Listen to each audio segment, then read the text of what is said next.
This is the Big O Show. This is the Big O Show. All right, let's do it, man. Let's talk a little Dolphins and Colts with the one and only Stephen Holder, who I've known for 20-plus years easily. You can follow him on Twitter at Holder Steven.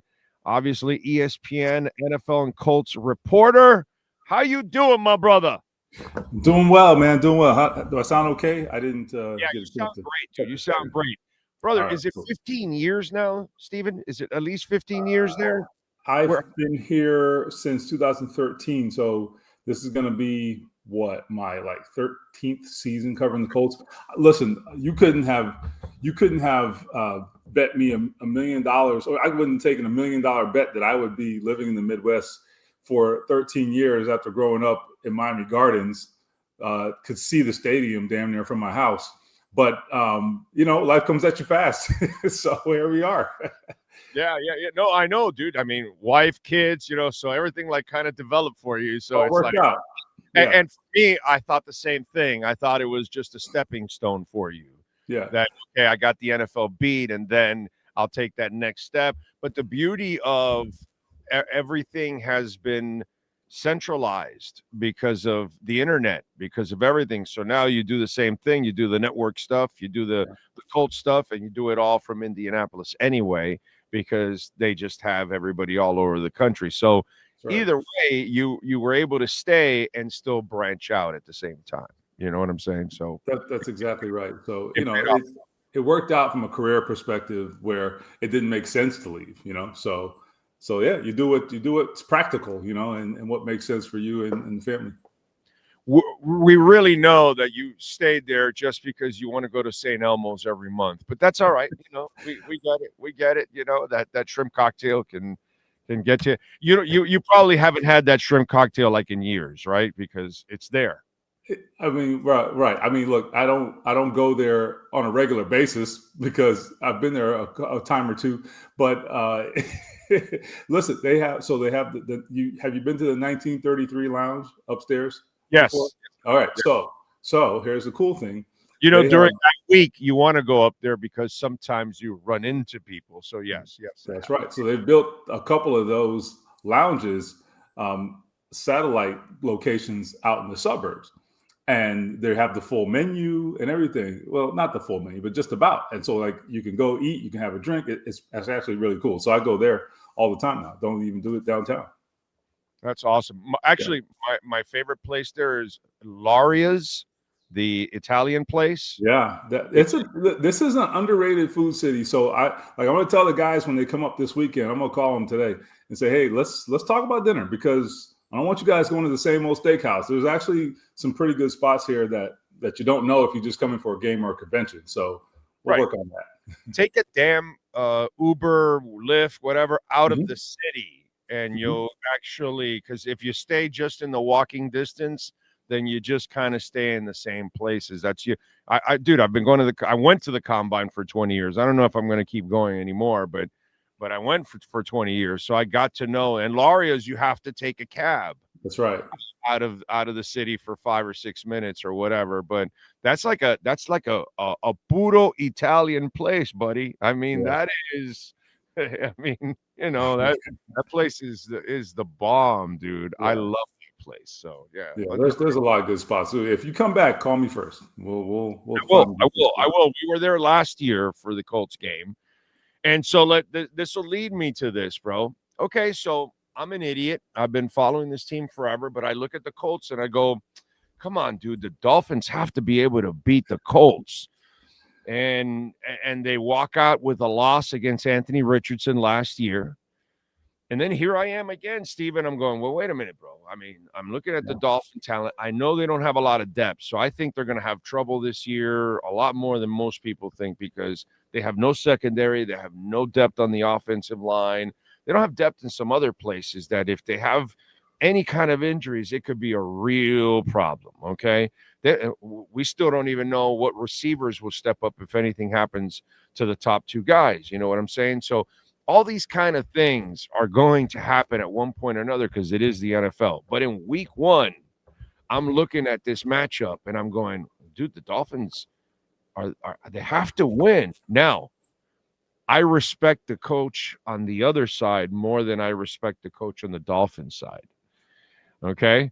So I don't know how it is. Indy's at home, Dolphins are on the road. How are the people in Indy looking at it, and how is Stephen Holder looking at it?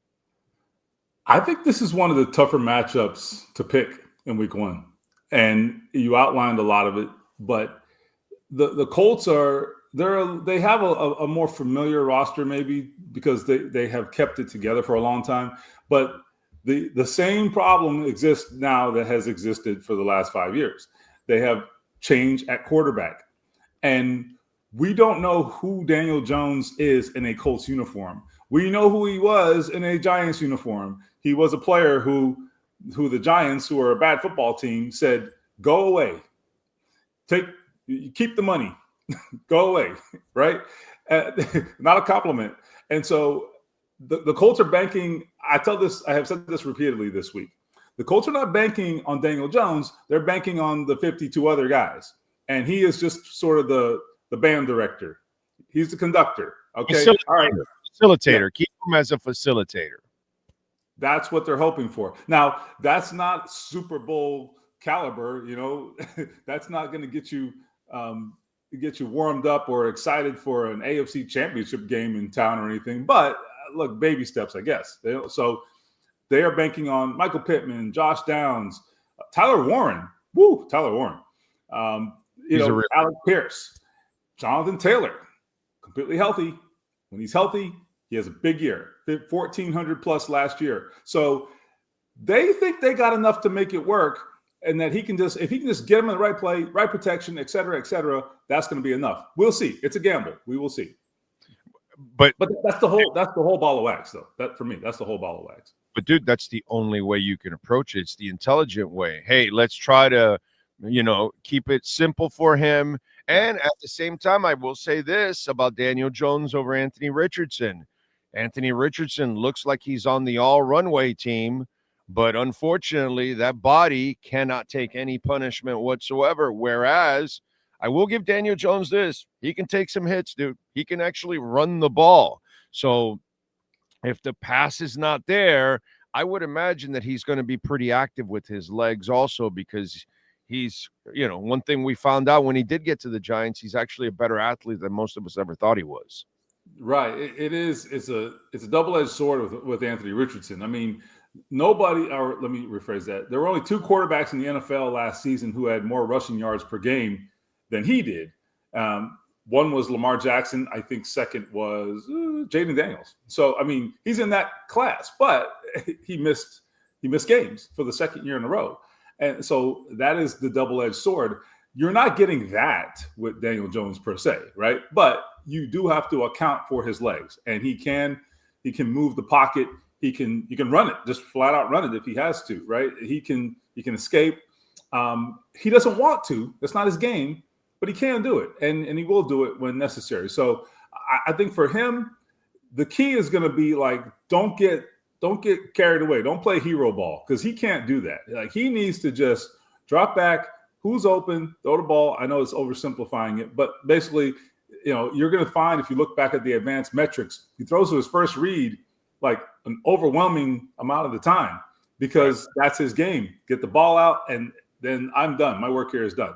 But that's what they kind of want from him, frankly. They don't want him to be the hero. But here's the problem with the Colts. There will come times this year, because every team falls into this situation, where your quarterback has to make a play late in the game, a big play, and he has to go and win you a game on the last drive. Can he do that? Anthony Richardson, in fact, did do that twice late last year, because he has that big play ability. Can Daniel Jones put the team on his back in those rare situations? That's going to be the difference between being mediocre and being a playoff team. Well, the question is Steichen the kind of guy like Kevin O'Connell? Okay, because that sumbitch over there in Minnesota has kind of proven. See, a lot of people talk about, McDaniel, resurrected to his career. Bullshit, dude. McDaniel gave him confidence, said, hey, dude, I believe in you. The last guy was here, hated him, literally hated him, literally did not want him, literally fought in the draft room against Greer, McKenzie, and Allen and did not want him. So then he tried to even sabotage his career by starting him against the Rams and everything, which, was crazy with that offensive line and everything else. So we're talking about a guy that hated him, and then we're talking about a guy that when you watch Skyler or any of the other quarterbacks that have been here, nobody's been prepared. Nobody's played well. I think Tua was a good player already from Alabama. The problem here is you don't understand. You have a statue, right? So statues, you need to build offensive lines and run strong. They haven't done that for 45 years. They didn't do it for Marino. They're not doing it for this guy either. They still don't get it here in Miami how you're supposed to win games in the NFL. It's really funny. But anyway, it is what it is. So I look at this situation and I say, okay, this guy is not a good QB coach or anything like that. Tua's kind of overcome. The week of Baltimore with Flores, he didn't even practice all week. They told him to go home, whatever. He went golfing. That's the story. He would go golfing in the afternoon. That's the week where Jabroni Brissett gets injured. Tua has to come off the bench and leads them against the Ravens. You see what I'm saying? He didn't even practice, and Flo hated him. He had a high school guy, a 7-on-7 guy as a quarterback's coach and all that, and he overcame all of that. So to me, we don't have a guy here that's really a QB guy. Is your guy that guy? Is he what I've seen from Minnesota is the question. How do you see it after you've been around him for a couple of years? So it's a great question. And I think it's one we don't dig into enough in the NFL because we sometimes equate good offensive strategist, which I think Mike is. Like, he knows ball, right? Mike knows ball. We sometimes equate good offensive strategists and extrapolate that to a guy who can develop quarterbacks. There is a difference. Oh, my God. You're describing John Gruden. Oh, I covered John Gruden. John Gruden, great strategist. I mean, he can, sometimes you have to tell him, John, slow down. I don't understand what you're talking about. Slow down. Like, his mind is going a million miles an hour. Shane Steichen does the same thing. Sometimes I'm like, whoa, I don't know what you just said, because he's that kind of, he has that kind of brilliance. I really do think he does. Mike, clearly, I think is on that same level as a thinker. The question, though, is there is a difference between that, and I don't cover Mike, so I can't speak to him, but what you're describing is a lot of the same questions I have. So with Shane Steichen, the first year, Anthony Richardson comes in. He gets hurt after 5 games, so we don't really have a read on development there. But Gardner Minshew comes in, not a great player, but certainly functional, knows offense, veteran guy. He puts him in there, and he gets the absolute most out of him because he sets him up in winning situations. I think last year, fundamentally, he's better than the other guy already as it is. So I have to give the points. Get him there. He's already there. Yeah, I got to give him his own love because he's a true professional at heart. Go ahead. I agree with that. Because look, I mean, not to get on a tangent, but from a physical perspective, physically talented perspective, Gardner Minshew is not among the better quarterbacks in the league. Never has been. But he's played a lot of ball, so there's something there. Anyway, there's awareness. He knows that. That's right. That's exactly right. When quarterbacks know who they are, they'll maximize whatever they have because they go, okay, I know what I am. I got to play within these parameters. And that's when he tries to play out of them is when he does get in trouble, actually. Right. And that like Alex Smith comes to mind, right? Yes. That's the guy the guy the Colts are pointing to as like, hey, Daniel Jones, you can be the next Alex Smith. We'll see. I mean, I really respect Alex Smith. He's a good player. Was a good player. Anyway, so with Shane and Mike to some degree from what you're describing, the question still remains. All right, we know you know offense. Everybody around the league respects that about you, but can you do this job? Because it's a bigger job than that. And that is still, the jury's still out on that, for Shane Steichen. Like, he's worked with Jalen Hurts, he worked with Justin Herbert, and he kind of got this reputation as a guy who developed those guys. But let's be honest, that's not the same thing as developing Anthony Richardson. Okay, that is not the same thing. Those guys were miles ahead, and they were just wired differently, played a massive amount of college football and just were like prodigious talents. So that's a different deal. This is where we're going to find out, can he bring something out of Daniel Jones that we haven't seen before? I don't know. And I think that will tell us something about, who he is. But certainly, I ask people around the league about Shane Steichen. They all tell me the same thing. Like, look, this guy is the real deal offensively, game planner, all that. As a head coach, they have questions, and so do I. So we'll see. All right, I saw you in the scrum with Tyreek Hill, and with Xavier Howard and all of that. Yeah, I'm expecting. I thought Xavier Howard was toast 2 years ago. I don't know what you've seen overall. I'm actually with the receivers that Miami has. I think they should be able to take advantage of it. Your thoughts on this matchup? I am very, very curious to see how this goes because they are sort of carrying themselves as if he's going to play an important role in this game. I'm a little bit blown away by that, because he's been here 2 weeks, man. And he's been on the couch for 18 months. I know. So I talked to him at length yesterday. I like where his head is at, right? Because there's been a lot going on with Xavier in the last couple of years. I got a story coming out hopefully tomorrow on this, just on where he's at as a person. He's had a lot of this off the field drama. He talked about he really tried to find himself the last year and a half. So, kudos to him if he's kind of found or discovered something, I guess is kind of what he described to me, so I applaud that. I think as a player, look, Lou Anarumo, Lou, he was on the Dolphins staff when X was drafted, and he is this guy's biggest fan. Okay, I'm just telling you now, he loves this guy. But I will say this: look, the responsibility this week is a little bit less on his shoulders because he's not the number one corner. They do have Shavarius Ward, who they brought in free agency. I love him. I think he is the kind of competitor, in your face, physical, press man corner that exactly what they need with this scheme they're going to play. They also added Cam Bynum, that's the center fielder, back there, free safety from Minnesota. He, in training camp at least, this guy was around the football all the time. Great ball skills. So they need him to get the actual takeaways this year, but he led the NFL in pass deflections last year. So, he has a nose for the ball. So we'll see what level of responsibility falls to X. You also have Kenny Moore in the slot, one of the best slots in the game. So he'll be in there. X is going to be that other, at least on paper, that other outside corner. So he's going to have to see Jalen or Tyreek from time to time in that game. And I'm very curious to see how that goes.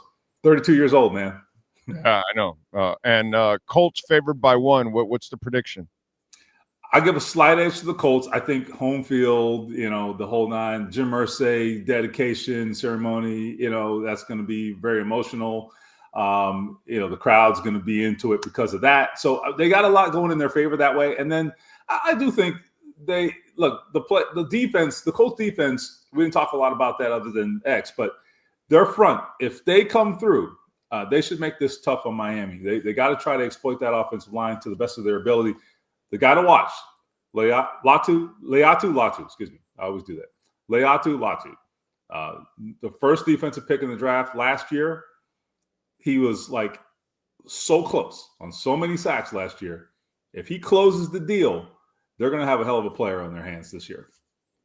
All right, Stephen Holder, baby. He's got Mike McDaniel getting on the firing line already after week 1. I love it. Follow him on Twitter at Holder Steven and catch his work there at ESPN covering the Colts in the NFL. Stephen, as always, I appreciate you taking the time, my man. Have a fantastic week. Enjoy the weekend. Bless you, my brother. All right, same to you, brother. You got it. There you go. Stephen Holder, baby, getting it done.